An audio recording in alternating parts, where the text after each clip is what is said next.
Jim Andrews here. I hope this finds you well in this very strange April 2020 time of the global pandemic self-isolating around the world. Well, I've been working on some software that I'd like to show to you right now. This is version 2.0 of Slidvid, which is slideshow software that I've written to display slideshows in the browser. We're looking at a slideshow of 325 images right now in the browser. These particular images form a slideshow that I presented at Massey Books in Vancouver in November 2019 at a show that I had at Massey Books called Olive Null Graphic Synthesizer, which displayed high-res prints that I created using Olive Null software and other software that I wrote. And in addition to the prints, there was one monitor, and on that monitor was this particular slideshow. And my dear wife, Natalie Funk, did a great job in setting that up using Slidvid 1.0 and a Raspberry Pi computing device attached to a 30-inch monitor. And so that thing ran the slideshow for the full 2 weeks of the show without being turned off once, without crashing or anything. So that was great.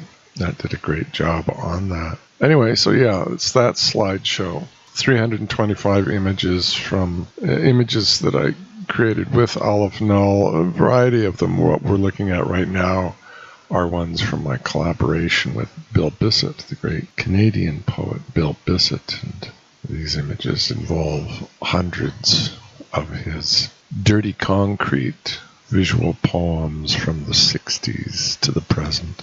In any particular image here, there's Bill's work from the 60s, the 70s, the 80s, the 90s, the aughts. It's a real temporal mix of Bill's work. So anyway, Slidvid, it shows slideshows. Say that 10 times. Slidvid shows slideshows. And let me just reload this thing to show you what you get when it first starts up. When it first starts up, after a few seconds, you see this carousel on the left side, which you can make disappear if you just move the mouse away from it. But if you move the mouse over there, the carousel shows up.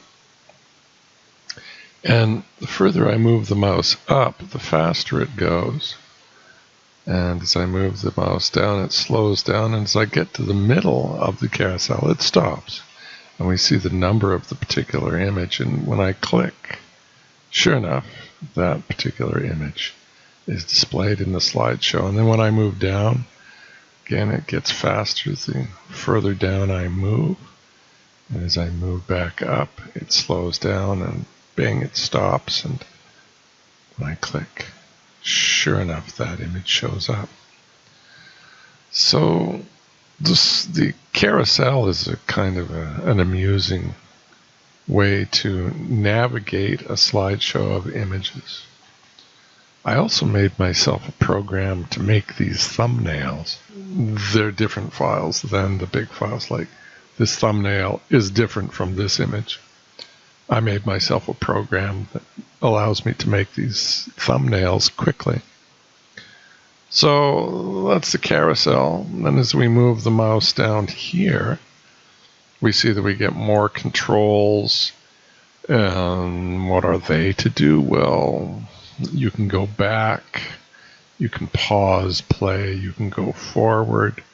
This is a full screen button, which we'll have a look at. It works nice. It's very nice. And over here we have the toggle options button, which when I click opens this window. What do we have here? Well, image stretch mode. Currently it's in cover image stretch mode, which means that the image is made to cover the entire browser area. If I change this from cover to contain, then the image is made to be fully contained within the browser area. And Generally, it's nice at cover if your images are such that a little bit of them can be cropped. I mean, currently, some of the images cropped because they're all 16 by 9. They're all of this proportion. They're all of this aspect ratio.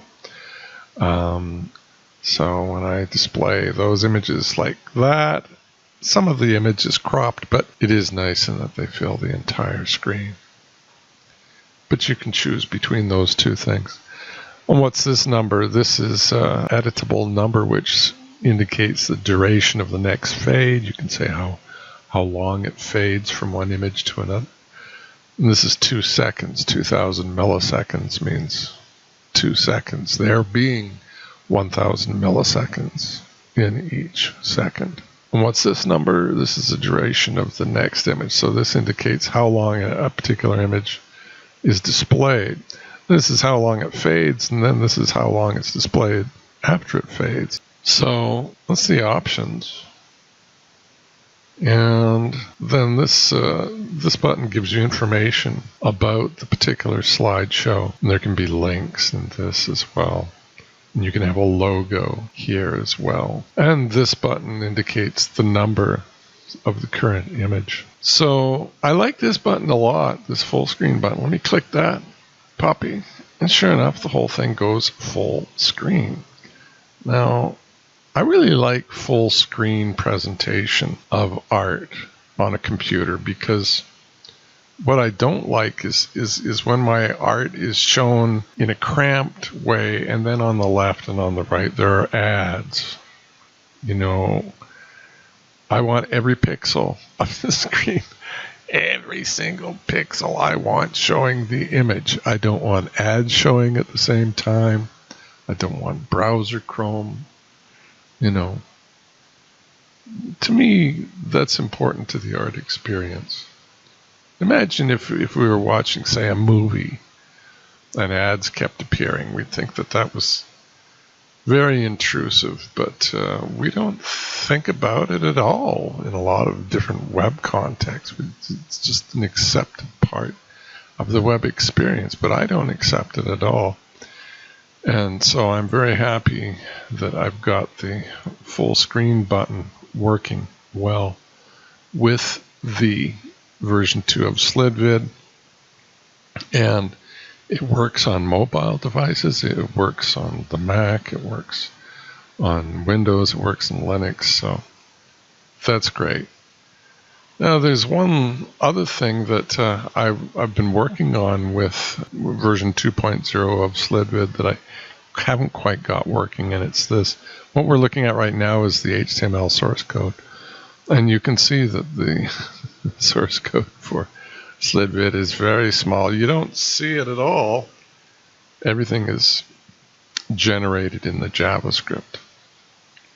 All of the DOM elements, the whole thing is dynamically generated. And so what I wanted to do was create an HTML component, a component whereby you could insert multiple instances of Slidvid in one HTML page. Just like you can insert multiple videos in one HTML page. We're used to seeing that, where you have multiple YouTube videos in one HTML page, and then they've all got their own full screen button, so you can go full screen on it, or you can watch it in a very small area. So that's why the code is like this. It's so small.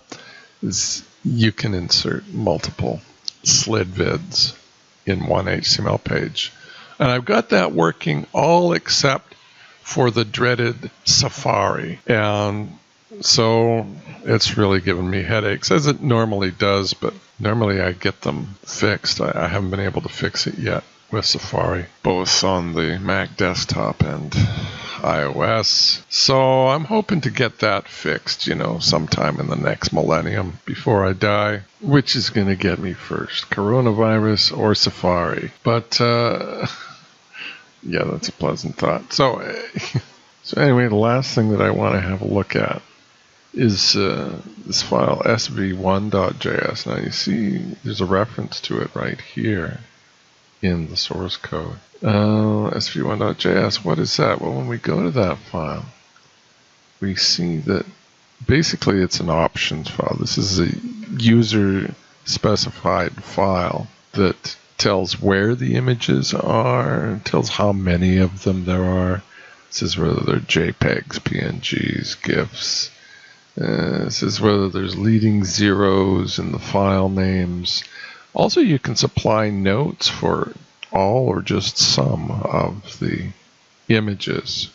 The image duration, how long images are displayed for, the image fade time, how long it takes to fade them, path to the thumbnails, the type of thumbnails, whether they're JPEGs, PNGs, or whatnot, number of thumbnails, background color, stretch mode, whether it's cover or contain that we looked at, alignment. And this is the about text where you can provide information about the slideshow. And this has this is quite long. This is HTML. So it's HTML, not just text. And then you can provide a logo as well. And a link to the logo. So it takes you to some other site maybe. And what it says when you mouse over the logo. Anyway, I'm kind of happy with how Slidvid is working. And I think you will be too. Thanks for checking it out.